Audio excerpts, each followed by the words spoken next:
కాకినాడ జిల్లా కిర్లంపూడి మండలం జగపతి నగరం మార్కెట్ కమిటీ పక్కన వేంచేసి ఉన్న పైడితల్లి అమ్మవారి ఆలయంలో ప్రతి లక్ష్మీవారం ఆలయ కమిటీ సభ్యులు గ్రామస్తులు సహకారంతో అన్నదాన కార్యక్రమం ఏర్పాటు చేస్తారు. శ్రీ పైడితల్లి అమ్మవారి ఆలయంలో పురాణాన్ని పఠిస్తున్న పురాణ పండితుడు శ్రీ అడారి అప్పల నరసారావు గురూజీని కర్రి ప్రసాద్ బాబు కవి శ్రీ కింతాడ సన్యాసిరావు చేతుల మీదుగా సన్మానించారు. ప్రతి లక్ష్మీవారం శ్రీ పైడితల్లి అమ్మవారి ఆలయంలో అన్నదాన కార్యక్రమంతో పాటు రాత్రి భజన కార్యక్రమాలు నిర్వహిస్తున్నారు. ఈ కార్యక్రమంలో సరకనం శివ, రాపేటి అప్పారావు, ఆడారి శ్రీను, చదరం రాజు తదితరులు పాల్గొన్నారు.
సన్మానాన్ని మన గ్రామ పెద్దల చేతుల మీదుగా ఏర్పాటు చేయాలని సంకల్పంతో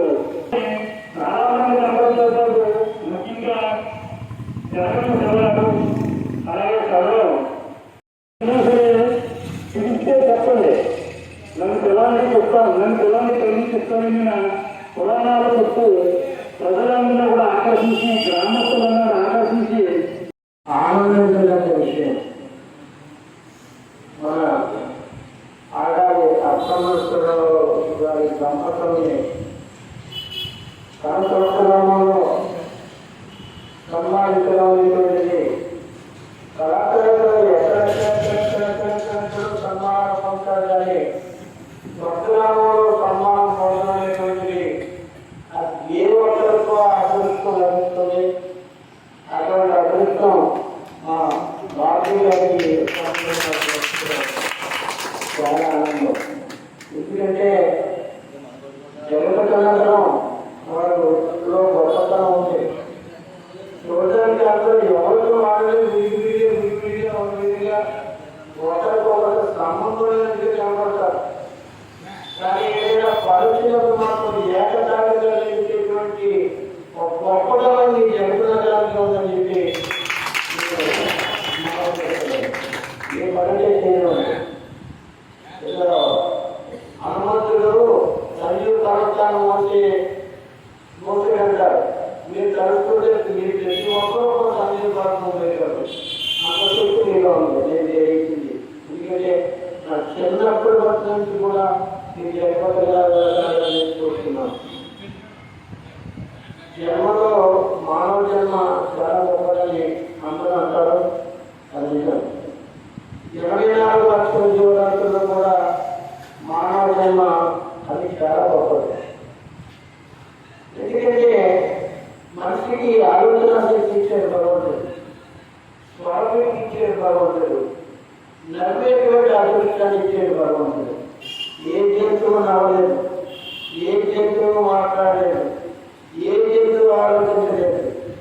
అటువంటి శక్తి ఒక మనిషికి ఇచ్చాడు భగవంతుడు.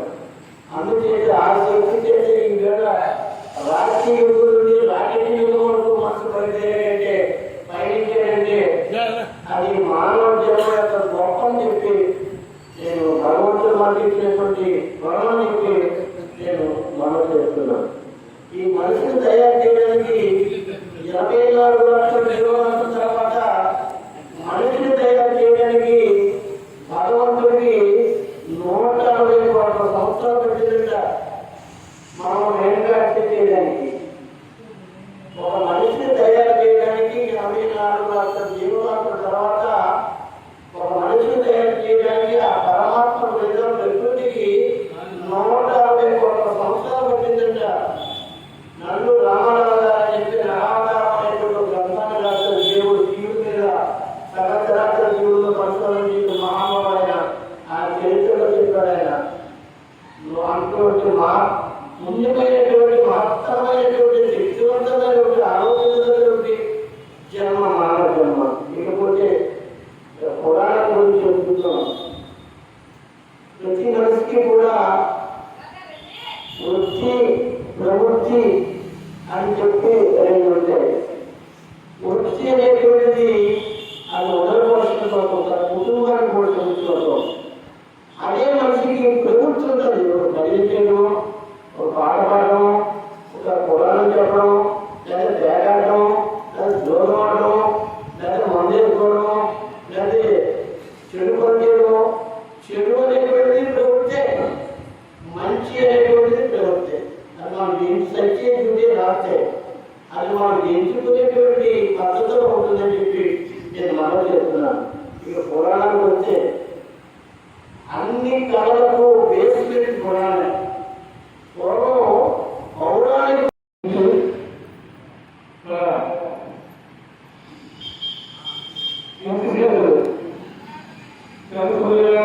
గారు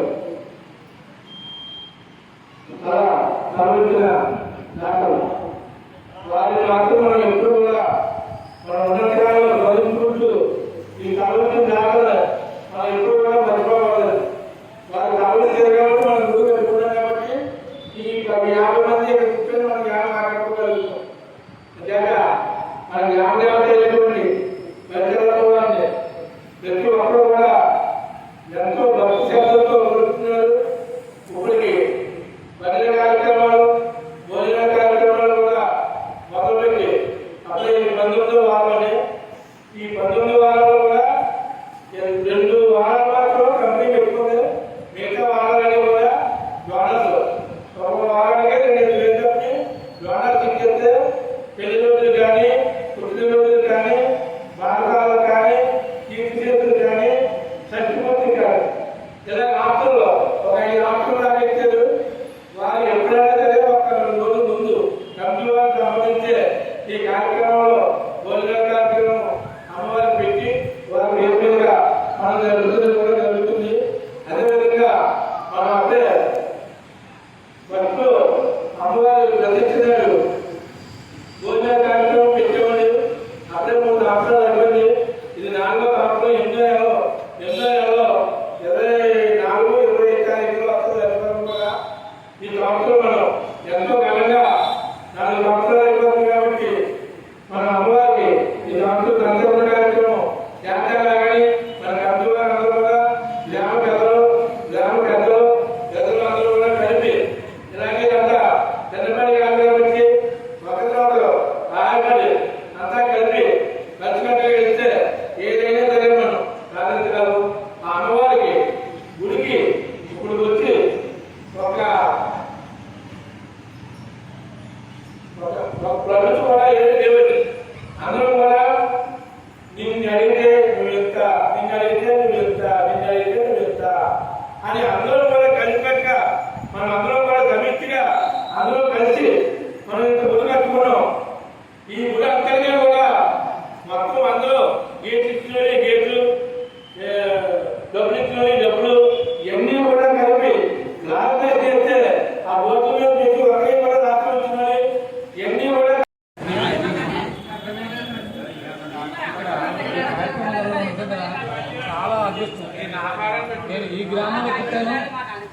అందరి అభిమానం కోరుకున్నాను. భగవద్గీత అంటే సామాన్య విషయం కాదు. అలాంటి భగవద్గీతని మానవ సంబంధాలతో అందరికీ వినిపించాను. చాలామంది విన్నారు. అది నిజంగా నా అదృష్టం, పూర్వజన్మ సుకృతం. అయితే నేను చెప్పేది ఏంటంటే అమ్మవారిలో చాలా కళ ఉంది. ఎవరు ఏ కార్యక్రమం చేయాలనుకున్నా, ఏ కార్యక్రమం తప్పనిసరిగా అమ్మ వాళ్ళ యొక్క ఆభిరుచికి అనుగుణంగా ఇది చాలా మంది ఎంతో మంది ప్రతి వారం వచ్చి వాళ్ళంతటి వాళ్ళుగా మేము అమ్మవారి కోసం ఈరోజు అన్నప్రసాద వితరణ జరిపిస్తున్నాం అని చెబితే పోటీ పడుతున్నారంటే నిజంగా ఇది చాలా గొప్ప విషయం. ఇలాంటి అదృష్టం సంతరించుకున్నాం మనం.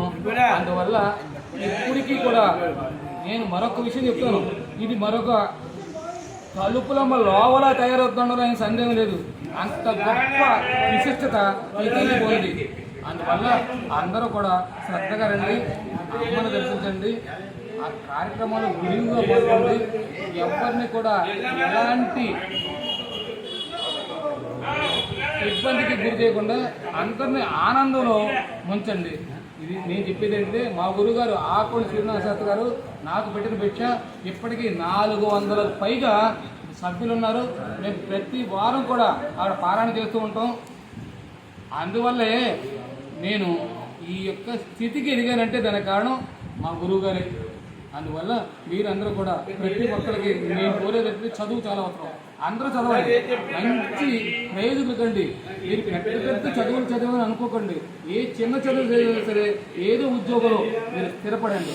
అది నా విన్నపము, నా కోరిక. అమ్మ దయ అందరికీ ఉండాలని చెప్పేసి ఆకాంక్షిస్తూ ఈ కార్యక్రమాన్ని ముగిస్తున్నాను. మీ అందరికీ కూడా నా యొక్క హృదయపూర్వక నమస్కారాన్ని తెలియజేస్తున్నాను.